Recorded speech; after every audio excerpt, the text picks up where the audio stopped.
الله معكم أحبائي. 4 جبهات تتحرك في توقيت متقارب، لكن أهمية هذه التطورات لا تكمن في عددها فقط، بل في المسافة التي تفصل بينها، وما قد يكشفه تزامنها عن توزيع الضغط الروسي على امتداد خط القتال. حتى صباح 22 من أغسطس تسجل الخرائط تحركات جديدة تبدأ من القطاع الشمالي الشرقي وتمر بجبهات وسط الدونباس وصولا إلى محور زابوروجي في الجنوب.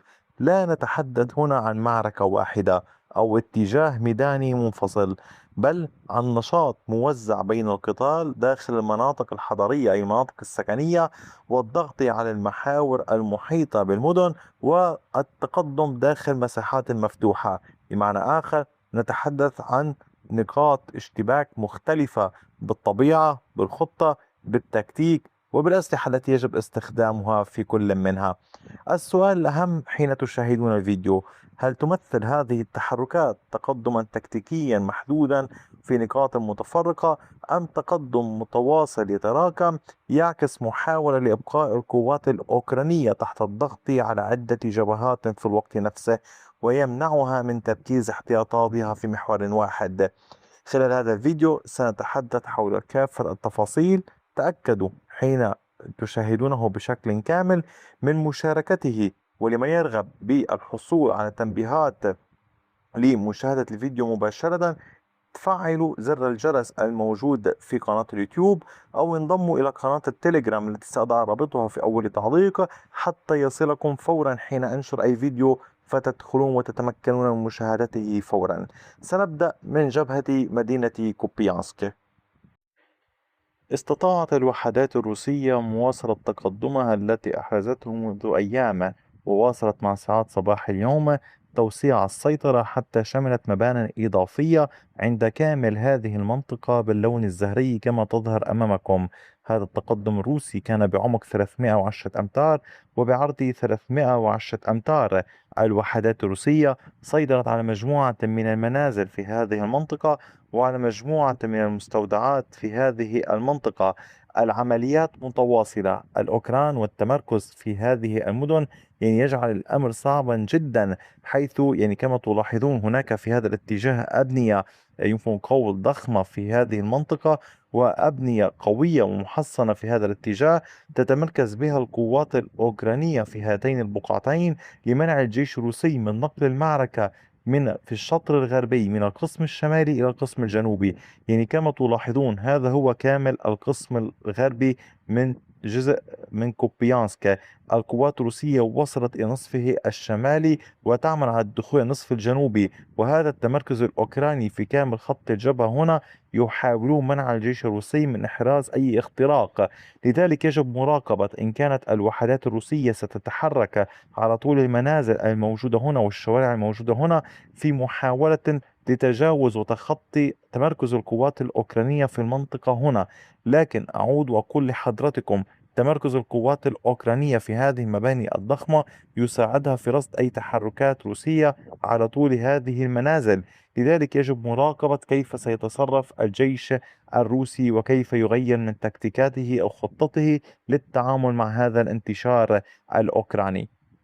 أما فيما يتعلق بالعمليات باتجاه جبهة كراماتورسك، كان هناك تقدم بارز اليوم. التقدم كان باتجاه زابوفيدني. القوات الروسية أولا كانت تعمل باتجاه أوريخوفاتكا، وهو كما تعلمون كانت منطقة رمادية هنا.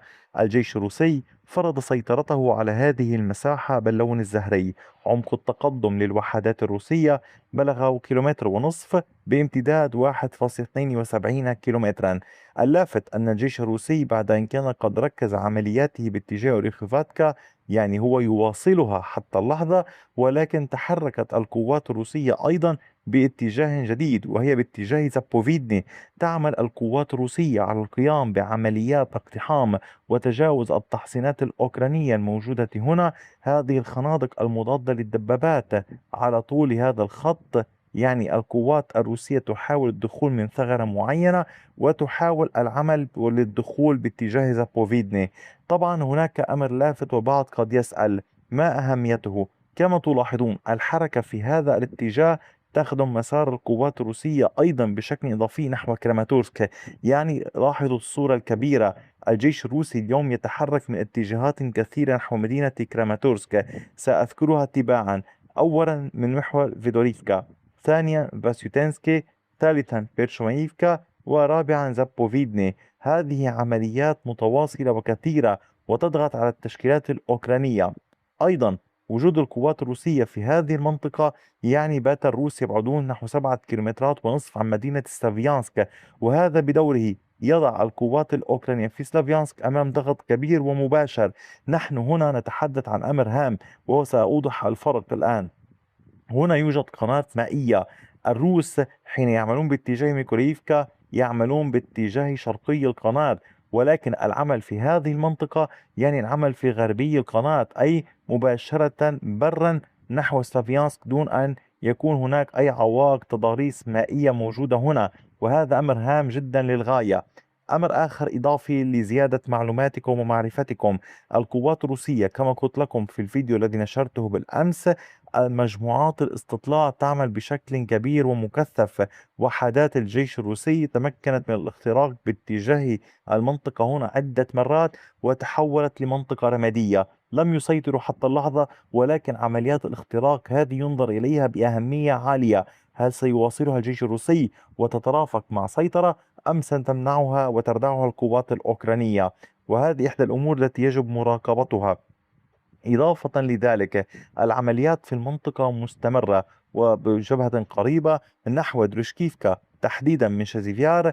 الجيش الروسي تمكن من التقدم باتجاه شيرفوني مجددا في داخلها، وقد سيطرت الوحدات الروسية، انطلقت من ميكولاييفكا وسيطرت على كامل هذه المساحة باللون الزهري. نتحدث هنا عن كامل هذه المساحة بعمق كيلومتر ونصف وبعرض 840 مترا.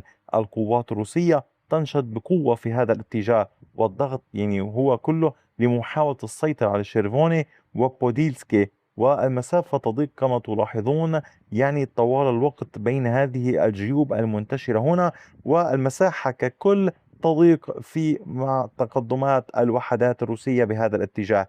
العمليات هنا مستمرة، واليوم أيضا لدينا يعني كما قلت لكم بات لدينا خطوط إضافية يعني من فيروبيفكا، من إيزيفكا، ومن أوليكسييف ودوشكيفكا، ومن أوسيكوفي، ومن ميكولايبيديا. الوحدات الروسية تضغط من هذه المنطقة من 5 اتجاهات نحو درشكيفكا، وبالتالي لكم أن تتخيلوا الوضع في المنطقة هنا من هذا الاتجاه. لماذا هنا يوجد خطين وليس خط واحد؟ لأنه ببساطة هناك نهر يقسم المنطقة هنا، وبالتالي يجب اعتبارها يعني نوعا ما خطين، خاصة أنه يوجد منطقة سكنية على كامل هذا الاتجاه. إضافة إلى ذلك تستمر العمليات الروسية في المنطقة المحيطة هنا بين دوبروبيليا ودروشكيفكا، ولكن دون أي تغييرات في خريطة السيطرة. أما على صعيد العمليات في جبهة زابوروجي، الوحدات الروسية واصلت التقدم وتعمل على توسيع المنطقة، وقد سيطرت على هذه المساحة باللون الزهري كما تظهر أمامكم. اليوم القوات الروسية تقدمت بعمق وصل إلى نحو كيلومتر وربع، وبامتداد نحو كيلومتر ونصف. الجيش الروسي يواصل نشاطه في المنطقة محاولا الضغط قدر الإمكان على المجموعات الأوكرانية في هذه المساحة. فيما يتعلق بمدينة أوريخيف لا تزال المعارك طبعا على حالها، اشتباكات مرتفعة. الجبهة الشرقية تشهد اشتباكات متواصلة لا تتوقف بين الروس والأوكران على كامل هذا الخط. أما جبهة دنيبرو فيعني عمليات متواصلة لا تهدأ، ولكن بشكل مجموعات صغيرة. نفس الحال في اتجاه محور جنوب دونيتسك. أحبائي، هذا كان كل شيء. أتمنى من حضرتكم دعم القناة بشكل مستمر. مشاركة الفيديوهات تعد أمرا بالغ الأهمية ليستفيد الأصدقاء، لتنتشر القناة وتصبح أكثر أفضل، يعني يكون نوعا ما هناك جمهور وهناك أصدقاء من مختلف الدول يستفيدوا من هذه المعلومات. هذا أفضل لصالحكم ولصالح أصدقائكم، وطبعا لصالح القناة أن تكون كما جرت العادة عالمية.